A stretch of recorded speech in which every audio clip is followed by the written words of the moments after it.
The fundamental theorem of calculus gives us a way to answer indefinite integral problems. Assume, first of all, that little f is the derivative of big F, and big F is an antiderivative of little f. When we take a definite integral of the function little f, we want to identify that antiderivative big F, first of all. And then once we find it, we can solve the definite integral problem by doing big F of b minus big F of a. And the signed area under the little f curve from x equals a to x equals b will be the change in the function big F over that same interval a to b. Let's see how it works here in number 1.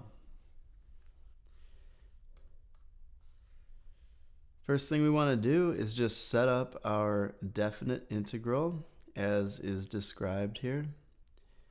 We're doing the integral of 1 dx from 0 to 2. Okay, now we need to know an antiderivative for 1. So if little f is 1, then what is an antiderivative of that? The answer would be x. X is an antiderivative of 1. So what we want to do is we want to do f of b minus f of a. That's the fundamental theorem of calculus. Okay, so another way to write that, though, is to write the antiderivative, put a line next to it, and then put the limits that we had before on the right side of that line. And that actually means the same thing as big F of 2 minus big F of 0. So that's what we want to do. We want to plug in the 2. Okay, I'll do it in red here. It'll be 2 minus 0. That's the answer to the question. And then if we simplify it, we get 2.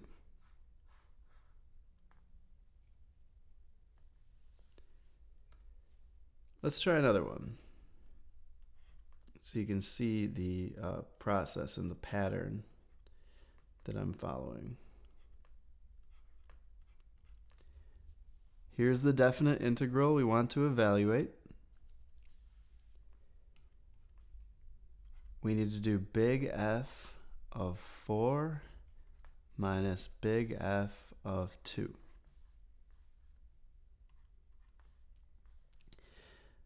To write that with this vertical line notation, we want to evaluate the function x from 2 to 4 by subtracting.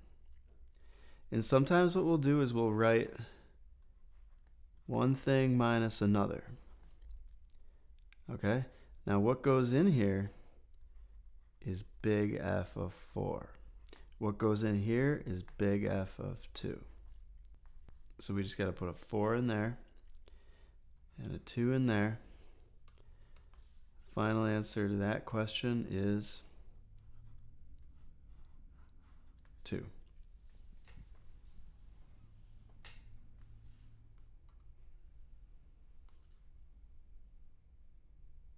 You try number 3.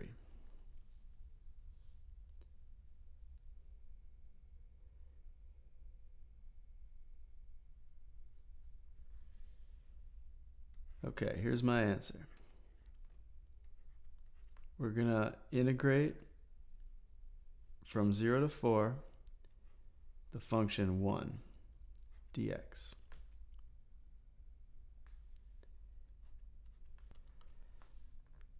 This is f of 4 minus f of 0.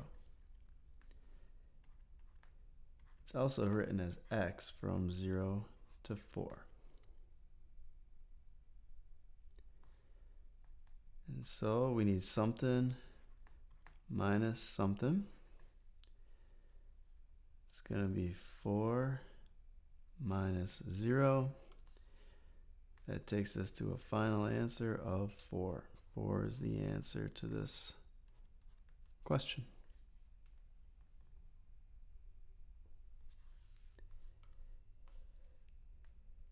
All right, now this one's a little tougher because the function involved is x squared, just a little bit more complicated than 1. Let's go from 0 to 2 of x squared dx.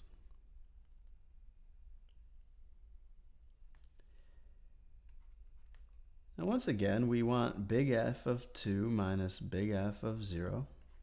But we got to figure out what big F is. What is that antiderivative of x squared, right? So if you remember from the power rule, we add 1 to the exponent and then divide by that same number. That's the antiderivative. But we have to evaluate it from the limits of 0 to 2. That means plugging in a 2 first and then a 0 into x and subtracting the results.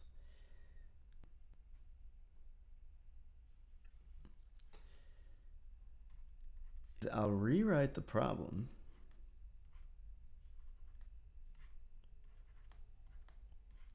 but with empty parentheses. And I need a subtraction of 2 terms. That's part of the fundamental theorem.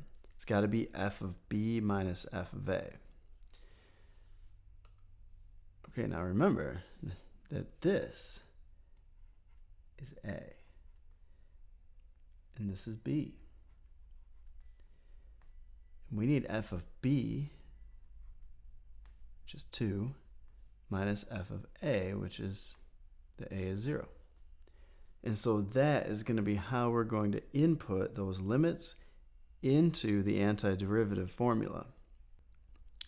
The result we get will be the answer to the definite integral.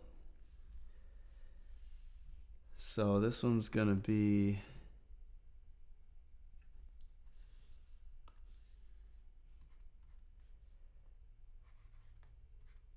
eight over 3 minus 0, so just 8 over 3.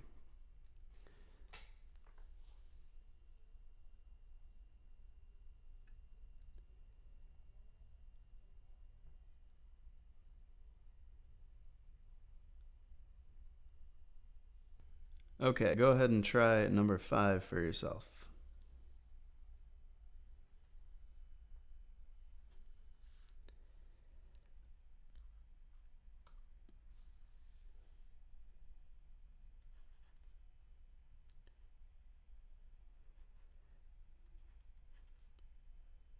We're going from 2 to 4 of x squared dx. We want big F of 4 minus big F of 2.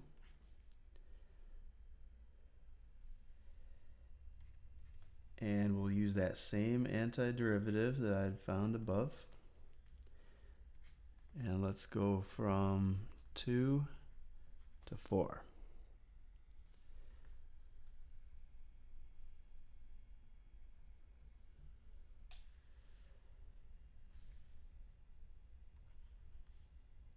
Parentheses can be helpful here sometimes.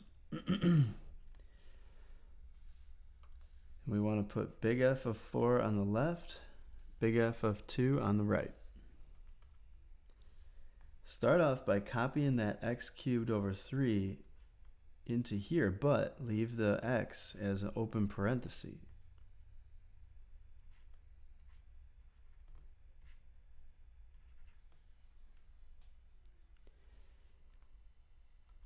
Okay, now let's plug those limits in.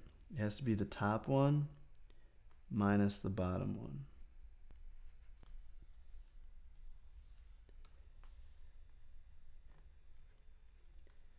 Okay, it's going to be 64 over 3 minus 8 over 3.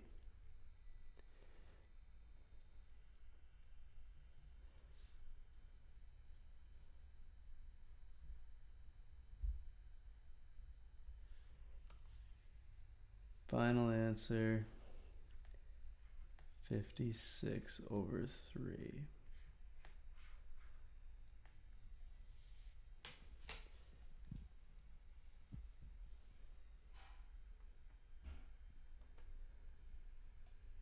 So there is a web application that you can use to check your work on integration. It's called symbolab.com. And it's just a very powerful online calculator which can do definite integrals.